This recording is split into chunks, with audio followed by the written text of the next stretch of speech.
Wannan karin ɗakin ta kira ni, ko kuma in ce ɗakin baban namu, da misalin karfe 1 na dare. Lokacin gidan yayi shiru babu kowa, da yake akwai tazara tsakanin fat ɗinta da kuma fat ɗin kishiyoyinta, sannan kuma akwai tazara tsakanin fat ɗinta da fat ɗina, ko in ce fat ɗin 'ya'ya inda muke mu 'ya'yan gidan. Dama ni kuma ɗaki na daban yake, a gefe yake. To wannan karin shine sai ta kira wani ɗakin ta, ko in ce ɗakin baban namu, da misalin karfe 1 na dare, akan gadon da yake cin nata. Ta ce yau anan ni ma zan ci ta. Na ce akan gadon baban namu? Ta ce to menene, tun da dai ya auro maka ni kuma ya yi tafiyarsa ya kyale ni. A take na yi ajiyar zuciya, na ce turka shi, lallai kam ni aka auro wa amarya. Sai ta matso jikina, tana shafa min gemu na tare da kasin bata, tana ce min tun da nake a duniya ban taɓa jin daɗin cin gindi ya gamsar da ni ba kamar yadda na ji ranar da ka ci ni, ko in ce kamar yadda na ji ranar da ka fara ci na. Ko ɗazu ina bacci sai da na mafarkin kana zira min bura a cikin durina. Sai na tashi, bayan na tashi sai na ganna ashe bacci nake yi. Ta ci gaba da ce min gaskiya kai ɗin ka haɗu na musamman ne kai. A lokacin ne ni kuma na fara shafa mata luntsuman nonuwan nan nata, masu laushi tamkar auduga. Ina ɗan mammatsa mata su, wani daɗi nake ji idan ina taɓa su.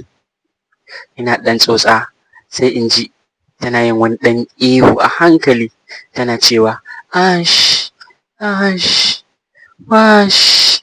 Ce min take yi, ka ci gaba da sha, kar ka daina please, ka ci gaba ash.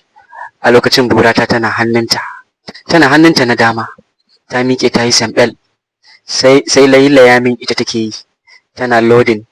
Ni kaina na fara fita a hayyacina, saboda yadda take lailaya min burata, ji nake kamar zan kawo a wannan lokacin. Daga ni har ita ihun daɗi kawai muke yi. Can ban san lokacin da na sako mata ruwa a hannun nan nata ba, kawai sai ji na yi abu ya yi santsi. Habawa, ai tana ganin na kawo a lokacin ne ta sai ta burar cikin durinta, ta ce in fara ci kawai, in fara zirawa kawai. Na fara cinta, ina zirawa a hankali, ina zirawa, cinta nake, ina cinta, ina fara zirawa, ina zirawa akan gadon baban namu. Can sai na jira min ya cika da ruwa, sai na ga tana wani mimmiƙa, ta rungume ni da ƙarfi. Burata tana cikin durinta, ta hana ni na cire buran nan tawa. Ce min take yi, gaskiya ka iya ci ɗan baba. A hankali ta hana ni in cire burar a cikin durinta. A hankali na ci gaba da cinta, ina cinta, ina zirawa a hankali. Can kawai sai ni ma na ji zan ƙara kawowa a karo na biyu.